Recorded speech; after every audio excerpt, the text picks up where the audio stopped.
Not everyone who asks you a question wants an answer, or should I say really want the truth. Listen to one of the most profound questions ever asked. It was asked of Jesus, and the one who asked it never stopped to even hear the answer that Jesus would give. And therefore, we don't even have an answer. It's in John 18:38, and it was from Pilate. Pilate said to Jesus, "What is truth?" And the Bible says when he said this, he went out again to the Jews. Think about this. Pilate asked the most profound question and didn't even give the one who is called the truth a moment to answer.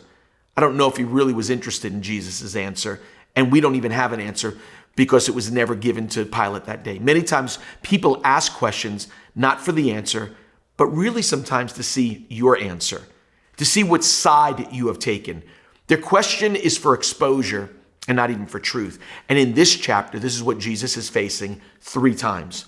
The religious are asking questions to see what side Jesus is on. They don't want an answer. They just want to know what team Jesus is on. What jersey is he wearing? Today in this hostile culture, we are in that very same thing. We face the same thing in the workplace, the college campuses, to the local coffee shop. When maybe we can take a page out of Jesus's book from his method of dialoguing in a hostile environment. Notice what was asked and notice how Jesus responded. This is Luke chapter 20 on the 260 journey. Let me read to you starting in verse 1. On one of the days while he was teaching the people in the temple and preaching the gospel, the chief priests and the scribes with the elders confronted him, and they spoke to him saying, "Tell us by what authority you are doing these things, or who is the one who gave you this authority?" Jesus answered and said to them, "I will ask you a question, you tell me. Was the baptism of John from heaven, or was it from men?" Later down in the chapter, verse 20, so they watched him and sent spies and pretended to be righteous, listen to this part, in order that they might catch him in some statement so that they can deliver him to the rulers and the authorities of the government. They questioned him, saying, "Teacher, we know what you speak and teach correctly, and you are not partial to any, but teach the way of God in truth. Is it lawful for us to pay taxes to Caesar or not?" But he detected their trickery and said to them, "Show me a denarius, and whose likeness and inscription does it have?" And finally, in verse 27, now there came to him some of the Sadducees who say there is no resurrection, and they questioned him, saying, "Teacher, Moses wrote for us if a man's brother dies having a wife, and he is childless, his brother should marry the wife and raise up a children to his brother." They're asking a question about resurrection, and they don't even believe in it. They were all trying to catch him. They weren't interested in an answer. So Jesus did the same thing with every ill-intent question. Remember, none of these religious people were asking Jesus to hear the answer, but really what side he was on. Ravi Zacharias, the great apologist, said it like this: every question comes with an assumption. C.S. Lewis expounds that and says, nothing is so self-defeating than a question that has not been fully understood. Let's take a page from what Jesus did.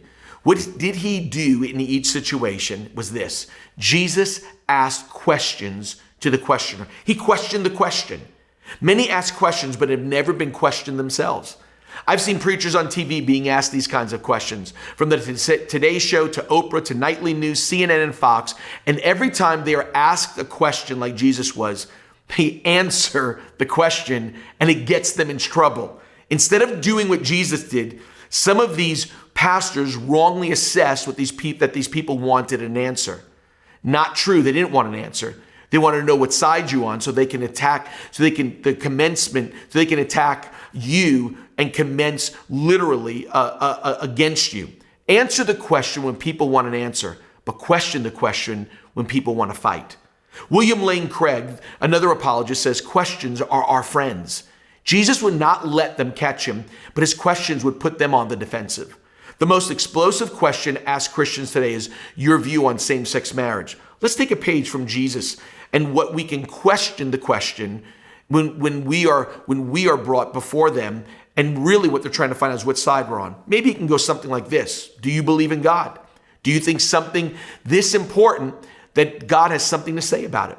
Would you believe in God even if he contradicts what you think? So where do you think we would find what God thinks about these issues? Someone said most people dismiss the Bible not because it contradicts itself, but because it contradicts them. And that becomes the problem when we begin to face these kind of explosive questions.